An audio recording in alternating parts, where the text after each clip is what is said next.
Bismillahirrahmanirrahim. Assalamualaikum warahmatullahi wabarakatuh.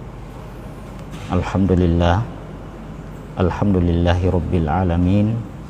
Wa bihi nasta'inu ala umurid dunya waddin. Wassalatu wassalamu ala asyrafil anbiya'i wal mursalin wa ala alihi wa ashabihi ajma'in, amma ba'd. Ya ayyuhalladzina amanu taqullaha haqqa tuqatih wa la tamutunna illa wa antum muslimun. Ya ayyuhan nas ittaqu rabbakumul ladzi khalaqakum min nafsin wahidah wa khalaqa minha zawjaha wa batha minhuma rijalan katsiran wa nisaa'a wattaqullaha alladzi tasaaluna bihi wal arham innallaha kana 'alaikum raqiba. Ya ayyuhalladzina amanu taqullaha wa qulu qawlan sadida yuslih lakum a'malakum wa yaghfir lakum dhunubakum wa man yuti'illaha wa rasulahu faqad faza fawzan 'azima. Summa amma ba'd. Hadirin wal hadirat dan pemirsa di rumah yang sama-sama dirahmati oleh Allah Subhanahu wa taala. Alhamdulillah, tiada kata yang patut untuk kita ucapkan pada kesempatan kali ini selain senantiasa memuji dan menghaturkan rasa syukur kita kehadirat Allah Subhanahu wa taala atas segala limpahan nikmat yang Allah anugerahkan kepada kita semua, baik itu berupa nikmat kesehatan dan kesempatan, terlebih lagi nikmat Islam dan nikmat iman yang Allah masih berikan kepada kita semua, hingga sampai pada detik ini kita masih diberikan kesempatan oleh Allah Subhanahu wa taala, masih diberikan keimanan oleh Allah Subhanahu wa taala melaksanakan kewajiban-kewajiban kita. Terlebih lagi pada kesempatan kali ini kita tentu kembali melanjutkan majelis kita, majelis ilmu kita di hari yang ke-7 di bulan Rabiul Akhir 1442 Hijriah, dan tema kita pada malam hari ini atau pembahasan kita setiap malam Ahad ini adalah pembahasan tentang Masailu al-Jahiliyah, perkara-perkara jahiliyah yang disusun dan ditulis oleh Syekh Muhammad bin Abdul Wahhab At-Tamimi rahimahullahu ta'ala. Ma'asyiral muslimin, pemirsa di rumah yang sama-sama dirahmati oleh Allah Subhanahu wa taala. Kemudian salawat dan salam senantiasa kita kirimkan dan curahkan kepada Nabi kita, Nabi Muhammad sallallahu alaihi wasallam, kepada keluarga beliau, istri-istri beliau, dan juga sahabat-sahabat beliau ridwanullahi alaihim ajma'in, dan orang-orang yang senantiasa mengikuti mereka dalam kebaikan sampai hari kiamat. Bapak, Ibu, dan pemirsa di rumah yang sama-sama dirahmati oleh Allah Subhanahu wa taala, sebagaimana yang sudah kita sampaikan pada awal tadi, bahwa pembahasan kita pada malam hari ini adalah membahas tentang salah satu kitab yang mengumpulkan perkara-perkara jahiliyah, Masailu al-Jahiliyah, perkara-perkara jahiliyah yang terkadang, atau sifat-sifat jahiliyah yang terkadang masih muncul pada umat Rasulullah sallallahu alaihi wasallam. yang tentu kita ketahui bersama bahwa zaman atau waktu atau masa jahiliyah tersebut adalah masa yang sebenarnya sudah berlalu, sebab jahiliyah dengan sendirinya terhapus dengan datangnya Islam atau dengan diutusnya Rasulullah sallallahu alaihi wasallam. Sebab memang penisbatan kepada jahiliyah adalah nisbah kepada hal atau zaman sebelum datangnya Islam itu sendiri. Adapun sifat-sifat atau karakter atau kejadian-kejadian yang sifatnya kasuistik, maka perkara-perkara jahiliyah ini itu terkadang masih muncul. Oleh karenanya Rasulullah sallallahu alaihi wasallam pernah menegur seorang sahabat yang menghina Bilal radhiyallahu taala anhu, yang mengatakan, menyampaikan dan memanggil Bilal radhiyallahu taala anhu dengan sebutan anak dari budak Ibnu Sauda, anak dari budak hitam. Kata Rasulullah sallallahu alaihi wasallam kepada sahabat tersebut, inna fika imru'un jahiliyah. Innaka imru'un fika jahiliyah. Atau kama qala Rasulullah sallallahu alaihi wasallam, sesungguhnya engkau atau pada dirimu masih terdapat sifat-sifat jahiliyah. Yang pelajarannya bisa kita petik bahwa terkadang atau pada masa ini, bahkan ketika Rasulullah sallallahu alaihi wasallam pun masih berada di tengah-tengah para sahabat, terkadang sentimen jahiliyah itu masih muncul di tengah-tengah sahabat, atau karakter dan sifat yang terkadang masih muncul di tengah-tengah mereka. Oleh karenanya para ulama kita mengingatkan dan memperingatkan umat ini bahwa dengan menisbahkan diri kepada Islam, maka itu tidak cukup bagi seorang hamba baginya untuk terlepas dari sifat-sifat jahiliyah, sebab memang terkadang masih muncul hal-hal tersebut. Oleh karenanya tentu pembahasan kita mengingatkan kepada diri kami pribadi dan kepada kita semua bahwa jangan sampai kita terjatuh pada hal-hal yang sebenarnya perkara-perkara tersebut adalah perkara-perkara yang Islam datang untuk menghilangkan hal tersebut, tapi terkadang masih muncul di tengah-tengah umat ini. Inilah pembahasan kita, pembahasan tentang Masailu al-Jahiliyah. Dan tentu kitab yang ada di hadapan kita ini adalah masih membahas tentang syarah dari Masailul Jahiliyah, penjelasan tentang perkara-perkara jahiliyah ini. Pemirsa di rumah yang sama-sama dirahmati oleh Allah Subhanahu wa taala, pembahasan kita pada malam hari ini sudah masuk pada poin yang ke-24.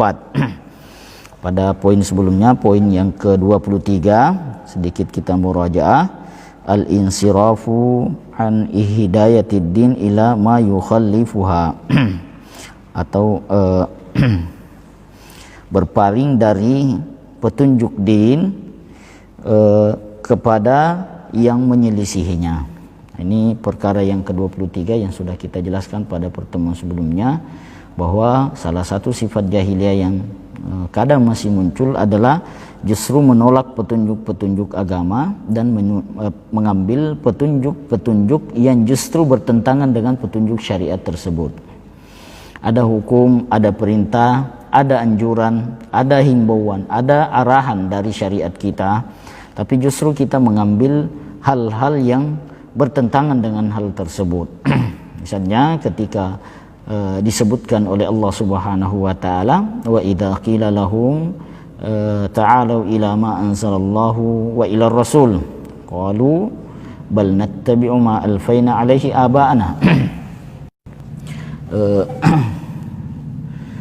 Apabila mereka diajak untuk kembali kepada apa yang telah diturunkan oleh Allah dan apa yang dibawa oleh Rasulnya, Apa yang mereka sampaikan, bal nattabi'u ma alfaina alaihi aba'ana.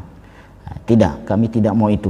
Justru kami akan mengambil apa yang telah datang dari nenek moyang kami. Artinya ketika datang petunjuk agama, petunjuk din, syariat-syariat, anjuran dan arahan dan bimbingan dari agama, dari Islam, dari syariat, justru lebih memilih bimbingan-bimbingan yang datang dari selain syariat tersebut, yang syariat atau bimbingan atau hal yang dia ambil tersebut justru sangat bertolak belakang dan bertentangan dengan ajaran-ajaran syariat kita. Ini terkadang masih muncul, telah datang ayat, jelas hadis, jelas sudah sangat jelas hukumnya. Para ulama kita sudah menjelaskan perkara-perkaranya dengan rinci dan sangat sangat terang, sangat jelas sekali. Tapi begitulah karakter jahiliyah. Terkadang justru hawa nafsu ini masih lebih condong kepada apa yang sudah menjadi kebiasaan dan tradisi kita turun-temurun dari nenek-nenek moyang kita, walaupun hal tersebut justru bertentangan dengan syariat. Ini salah satu contoh saja bagaimana sifat jahiliyah ini, bagaimana mengambil petunjuk dari selain petunjuk din atau petunjuk syariat dan mengambil dari hal-hal yang justru menyelisihi syariat tersebut. Ini yang ke-23. Kemudian pada malam hari ini kita akan lanjutkan pembahasan kita pada perkara yang ke-24. Kata Syekh Muhammad bin Abdul Wahhab rahimahullahu taala, perkara yang ke-24, kufruhum bima ma'a ghairihim minal haqq. Kufruhum bima ma'a ghairihim minal haqq. Mereka ingkar, pengingkaran mereka bima ma'a ghairihim, dengan apa yang datang dari selain mereka yang membawa kebenaran.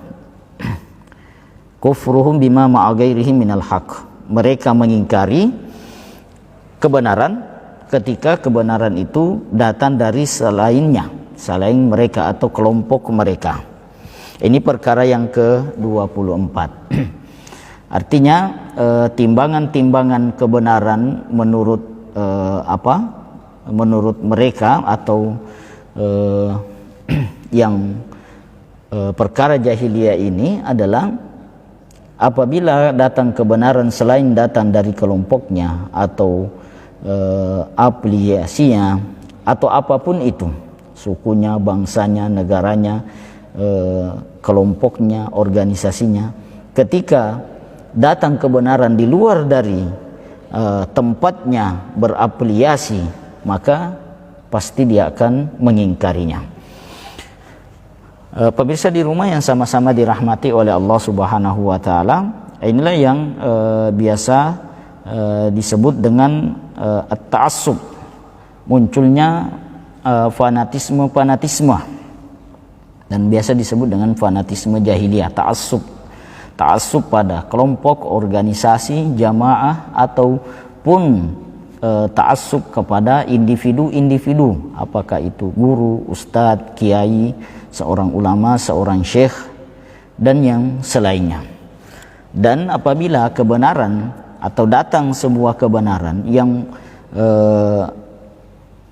di luar dari kelompoknya, maka pasti mereka akan mengingkarinya. Ini sifat jahiliyah. Ini sifat yang justru akan merusak seorang muslim. Pada dasarnya jamaah yang sama-sama dirahmati Allah Subhanahu wa taala, seseorang itu memang akan berkumpul dengan orang-orang yang banyak kesamaan dengannya. Atau pada dasarnya manusia itu adalah makhluk sosial, makhluk yang memang senang berkumpul dan memang membutuhkan orang lain. Namun ketika kita berkumpul berjamaah bersama-sama dengan saudara-saudara kita, maka itu bukan standar kebenaran. Bukan standar kebenaran dari kelompok tertentu, dari orang-orang tertentu, guru atau syekh atau kiai tertentu, maka itu bukan standar kebenaran. Standar kebenaran tentu kembali kepada Al-Quran dan Sunnah.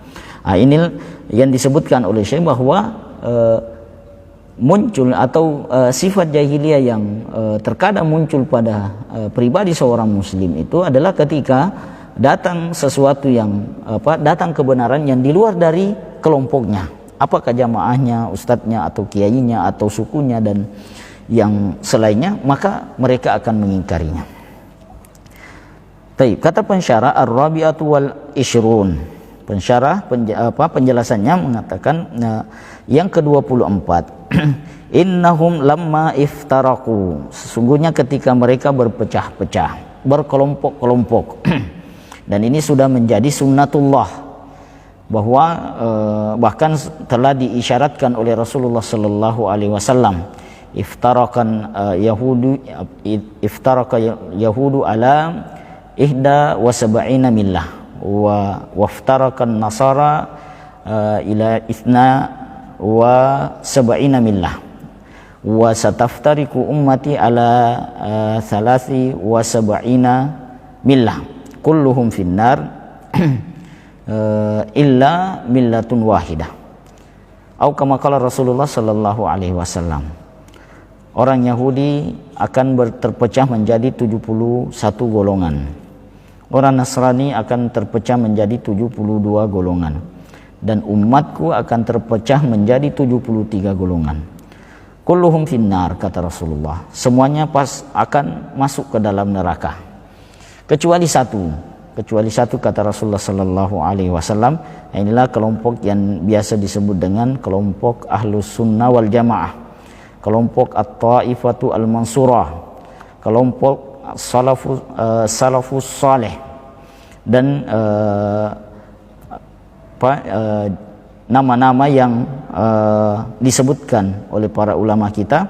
Namun sifat yang mendasar dari kelompok yang selamat ini, kata Rasulullah sallallahu alaihi wasallam, yaitu orang-orang yang senantiasa berada di atas sunnah, di jalan Rasulullah sallallahu alaihi wasallam dan sahabat-sahabatnya. Ma ana alaihi hadal yaum wa ashabi, atau kama qala Rasulullah sallallahu alaihi wasallam.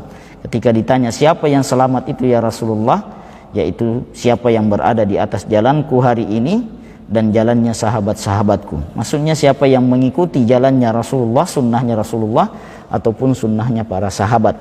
Yang singkatnya bahwa mereka yang masih memurnikan dinnya, pemahamannya, syariatnya, pengamalannya, dan tidak menambah dan tidak mencampur adukkan apa yang mereka ambil dari din ini. Maksudnya mereka masih sangat murni menjaga keotentikan dari din ini, tidak mencampur, tidak menambah-nambah dari syariat ini.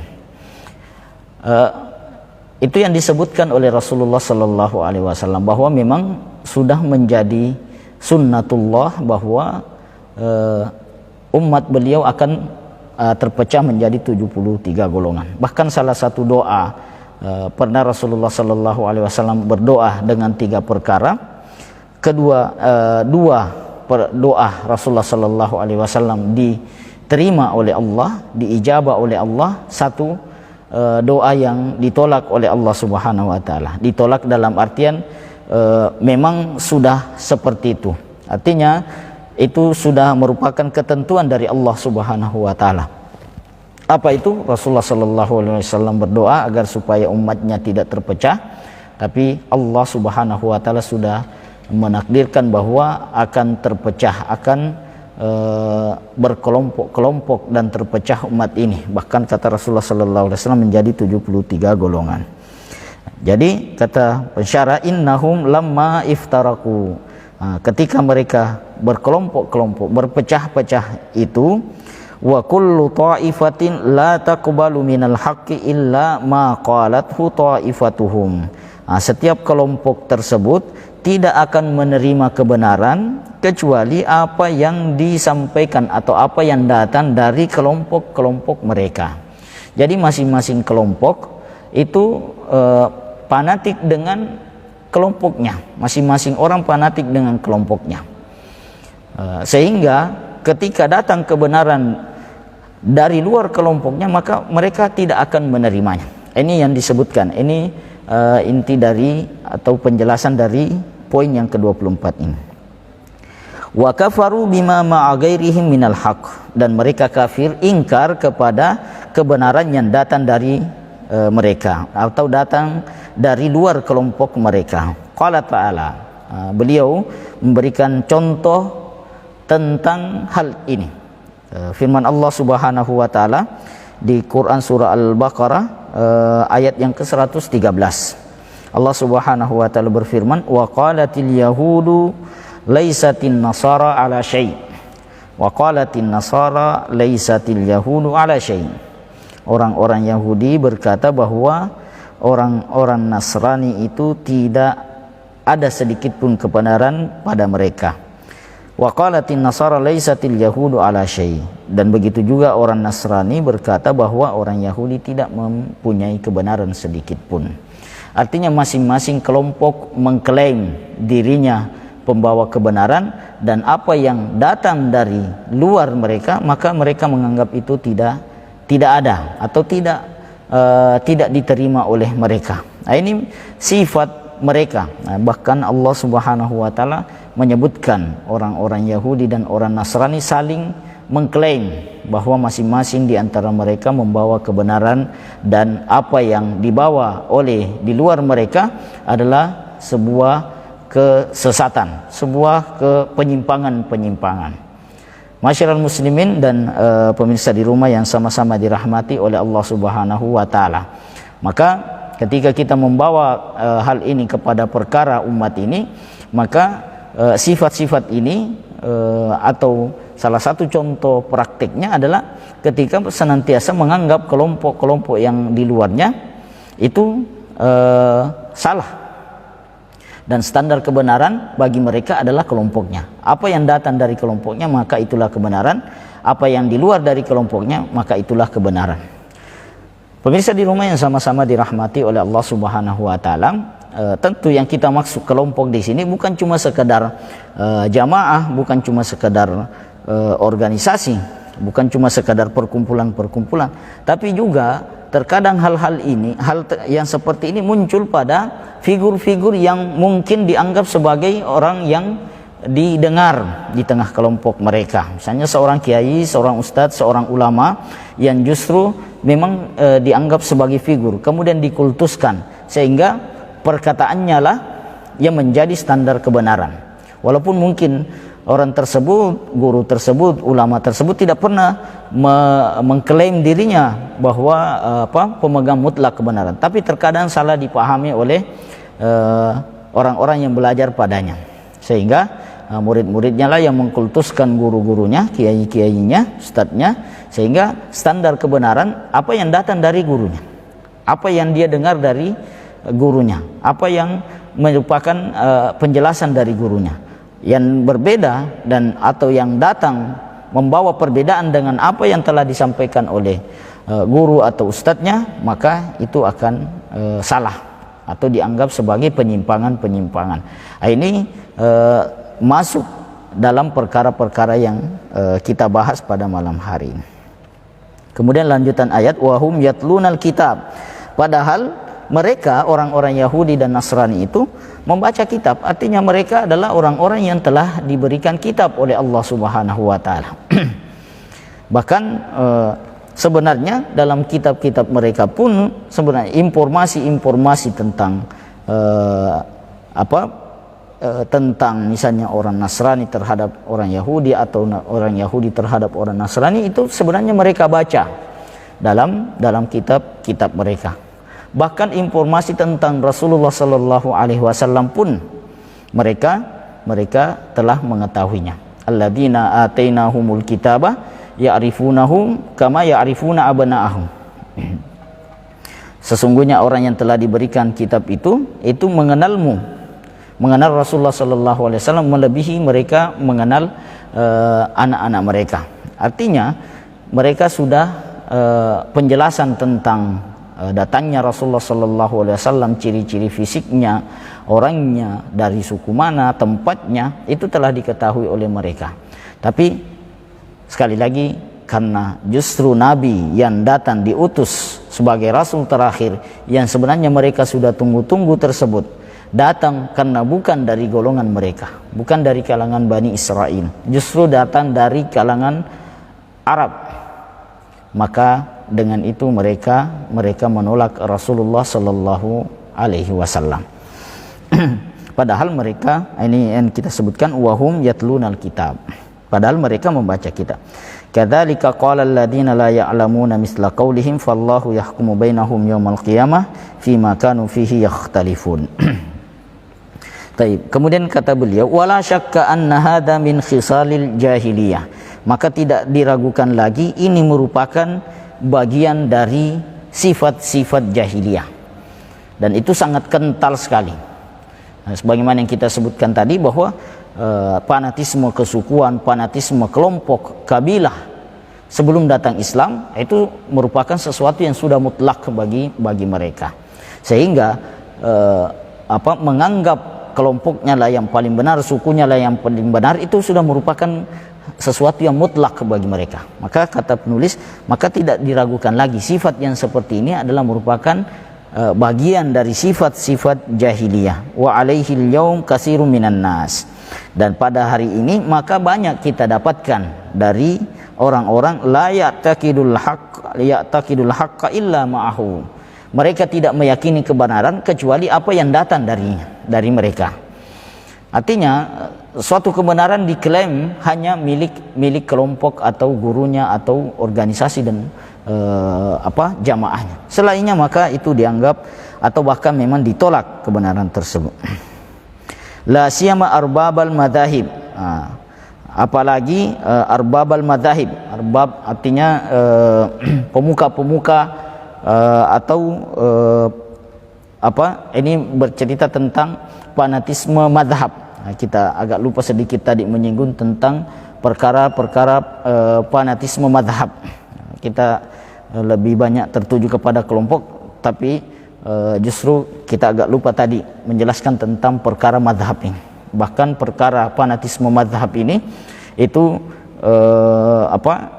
sampai pada titik puncak yang paling kalau bahasa kita yang paling sangat ekstrim, sehingga terkadang ada yang tidak mau sholat di belakang orang yang tidak bermadzhab dengannya, atau ada yang tidak saling menikahi apabila berbeda mazhab. Ini contoh perkara-perkara yang merupakan puncak dari sifat-sifat ekstrim atau fanatisme yang seperti ini. Padahal sebenarnya perkara-perkara mazhab adalah perkara-perkara ijtihadiyah dari para ulama kita, terutama mereka para pendiri-pendiri mazhab ataupun imam-imam mazhab. Mereka tidak pernah mengajarkan juga kepada pengikut-pengikutnya atau pada murid-muridnya untuk menganggap kebenaran mutlak hanya pada mazhab mereka. Yara kullu ahlil madhabi anna ad-dina ma'ahu. Para penganut mazhab itu menganggap bahwa perkara syariat, perkara agama itu hanya terdapat pada diri mereka. La ya'duhu ila ghairihi, maka yang di luar dari kelompoknya atau mazhabnya maka mereka tidak menganggapnya. Wa kullu hizbin bima ladaihim farihun. Beliau mengutip firman Allah Subhanahu wa taala di Quran surah Al-Mu'minun ayat yang ke-53, begitu juga di Quran surah Ar-Rum ayat yang ke-32. Setiap kelompok itu kullu hizbin bima ladaihim farihun. Setiap kelompok itu berbangga-bangga dengan kelompoknya. Nah, ini biasa, maka dari sini biasa muncul istilah-istilah hizbiyah, hanya menganggap kelompoknya yang paling benar. Pemirsa di rumah yang sama-sama dirahmati oleh Allah Subhanahu wa taala, maka tentu klaim-klaim yang seperti ini adalah klaim-klaim yang sepihak atau klaim yang justru adalah pengakuan yang salah. Karena biar bagaimanapun kebenaran itu adalah apa yang datang dari kitab Al-Quran dan apa yang datang dari Rasulullah Sallallahu Alaihi Wasallam. Oleh karenanya salah satu solusi dalam Al-Quran ketika terjadi perbedaan dan perselisihan, Allah Subhanahu wa taala berfirman, fa in tanaza'tum fi syai'in farudduhu ilallahi war rasul. Apabila kalian berselisih, berbeda dalam satu perkara, farudduhu ilallahi war rasul, maka kembalikan kepada Allah dan Rasulnya. Maka rujukan kita adalah Al-Quran dan Sunnah Rasulullah Sallallahu Alaihi Wasallam. Inilah standar kebenaran yang sebenarnya. Maka siapapun yang membawa perkataan, perbuatan dan amalan-amalan yang berkesesuaian dengan Al-Quran dan Sunnah, maka itulah kebenaran. Itulah yang wajib untuk kita ambil. Itulah yang wajib untuk kita ikuti. Sebab memang seharusnya memang seperti itulah. Bukan justru dari kelompoknya, mazhabnya atau jamaahnya. Bahkan bukan justru klaim-klaim palsu yang menganggap hanya jamaahnya yang benar. Bahkan lebih ironi lagi, kalau justru dia sudah berada pada kesalahan yang nyata tapi masih menisbahkan dirinya kepada kebenaran. Sudah sangat nyata kesalahan dan kekeliruannya, tapi belum juga mau rujuk kepada kebenaran, belum juga, atau bahkan masih menganggap dirinya berada di atas kebenaran. Maka inilah yang disebutkan oleh Allah Subhanahu wa taala, qul hal unabbiukum bil akhsarina a'mala alladzina dhalla sa'yuhum fil hayatid dunya wa hum yahsabuna annahum yuhsinuna sun'a. Di Quran surah Al-Kahfi, Allah Subhanahu wa taala berfirman, maukah kalian aku beritakan tentang orang-orang yang paling merugi? Alladzina dhalla sa'yuhum fil hayatid dunya, yaitu orang-orang yang tersesat di kehidupan dunia ini. Namun dalam ketersesatannya tersebut, wahum yahsabuna annahum yuhsinuna sun'a, justru mereka menyangka bahwa mereka berada pada perkara-perkara yang paling baik. Jadi mereka berada pada kesesatan, kesalahan, justru mereka menganggap dirinya berada pada kebenaran. Inilah yang disebutkan oleh pepatah Arab, wa kullu yadda'i wasla bilaila. Semuanya mengaku, seluruh orang mengaku punya hubungan dengan Laila. Wa Laila la tukirru lahum bidaka. Namun Laila tidak mengakui hubungan tersebut. Jadi ibaratnya seseorang yang cinta kepada seorang yang bernama Laila, seorang wanita yang menjadi pujaan semua laki-laki, dan semua mengaku punya hubungan dengan Laila, semua mengaku kekasihnya Laila. Wa Laila la tukirru lahum bidaka. Namun sayang sekali justru Laila tidak mengakui mereka sebagai kekasihnya. Klaim mereka, pengakuan mereka bahwa mereka dekat dengan si Laila ini, tapi hanya pengakuan dari diri mereka. Inilah yang disebut dengan bertepuk sebelah tangan. Inilah perkara-perkara yang terkadang muncul di tengah umat ini, menganggap dirinya berada di atas kebenaran, sehingga apa yang datang dari luar kelompoknya atau dirinya atau jamaahnya atau mazhabnya, semuanya dianggap salah. Padahal standar kebenaran kita adalah kita kembalikan kepada Al-Quran dan hadis-hadis Rasulullah Sallallahu Alaihi Wasallam. Taib, ini perkara yang ke-24, yaitu kufruhum bima ma'a ghairihim minal haq, mengingkari kebenaran yang datang dari luar kelompoknya. Jam berapa masuk Isya?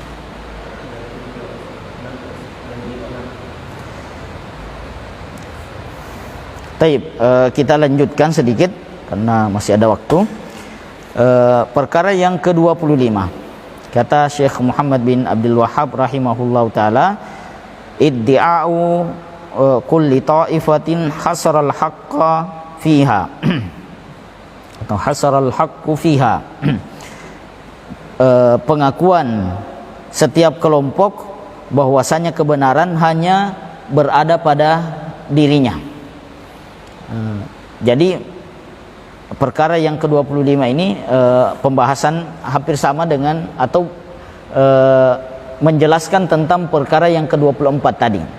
kalau mereka menolak kebenaran yang datang dari luar kelompoknya, itu tidak lepas karena perkara yang ke-25 ini, yaitu apa? Klaim mereka bahwa kebenaran itu hanya berada pada seputar kelompoknya saja. Artinya kalau fanatisme ini, ta'assub ini sudah muncul pada setiap individu atau kelompok atau jamaah atau madhab, maka pasti mereka akan menolak kebenaran-kebenaran yang datang dari luar kelompoknya. Atau sebaliknya, kenapa mereka tidak menerima kebenaran yang datang dari luar kelompoknya? Karena pada dasarnya keyakinan mereka, akidah mereka menganggap bahwa kebenaran itu hanya berada pada seputar kelompoknya saja, terbatas. Kebenaran itu sangat terbatas sekali. Hal ini muncul jamaah yang sama-sama dirahmati oleh Allah Subhanahu wa taala, terkadang muncul karena munculnya sifat-sifat pengkultusan pada individu-individu atau guru atau pada kelompok. Terkadang ketika seorang belajar pada satu guru, pada kiai, ustadz atau syekh, ketika dia takjub dengan gurunya, kalau bahasa kita, ketika dia takjub dengan dalamnya ilmu gurunya, seakan-akan gurunya tersebut memahami semua hal, padahal dia tidak sadar bahwa, atau terkadang kita tidak sadar bahwa guru kita juga seorang manusia yang kadang salah, terkadang juga berada pada atau kadang benar, maka dan juga tidak tertutup kemungkinan baginya untuk terjatuh pada kesalahan. Sebab kita mengakui dan berkeyakinan bahwa kemaksuman itu hanya milik Rasulullah sallallahu alaihi wasallam. Namun karena dalamnya ilmu atau luasnya ilmu dari syekh atau gurunya, terkadang muncul sifat pengkultusan, takjub dengan gurunya, sehingga apa yang datang menyelisihi perkataan gurunya, jamaahnya atau madhabnya, itu dianggap sebagai suatu kesalahan. Sebab dia menganggap bahwa gurunya sudah mengetahui segala sesuatu. Artinya tidak ada yang lebih paham, tidak ada yang lebih dalam ilmunya kecuali gurunya atau pada mazhabnya atau kelompoknya. Ini terkadang sifat-sifat yang seperti ini yang muncul, yang menyebabkan seseorang menolak kebenaran atau mengklaim kebenaran hanya pada kelompoknya saja. Maka sekali lagi kita harus paham bahwa kesalahan atau kebenaran dan kesalahan itu standarnya adalah Al-Quran dan Sunnah, dan manusia sebagaimana yang kita yakini bersama, ini merupakan keyakinan Ahlus-Sunnah wal Jamaah, bahwa kemaksuman atau kebebasan dari kesalahan-kesalahan itu hanya milik Rasulullah sallallahu alaihi wasallam. Guru kita, kiai kita, ustadz kita atau ulama, sedalam apapun ilmunya, pasti dia akan terjatuh pada kesalahan. Maka tidak menutup kemungkinan, walaupun kita tetap husnudzon kepada mereka, berprasangka baik kepada guru-guru kita dengan tetap menjaga adab kita kepada mereka. Pemirsa di rumah yang sama-sama dirahmati oleh Allah Subhanahu wa taala. Ini kaidah yang ke-25 yang mungkin untuk lebih jelasnya insyaallah mungkin akan kita bahas lebih rinci lagi pada pertemuan berikutnya. Kita cukupkan dulu pada kesempatan kali ini apa yang bisa kita sampaikan. Semoga bermanfaat bagi kita semua, terutama bagi diri kami pribadi. Yang benar datanya dari Allah, dan yang keliru datanya dari diri kami pribadi dan syaitan la'natullah alaih. Semoga bermanfaat. Kalau ada salah kata dari kami mohon maaf, dan kami meminta ampun kepada Allah Subhanahu wa taala. Nasallallahu yanfa'na bima sami'na wa nasallallahu ayyajalana minal mustami'in al-qawla fayattabi'una al-ahsanah. Kita tutup. Subhanakallahumma wa bihamdik asyhadu an la ilaha illa anta astaghfiruka wa atubu ilaik. Wa akhiru da'wana alhamdulillahi rabbil alamin. Wassalamualaikum warahmatullahi wabarakatuh.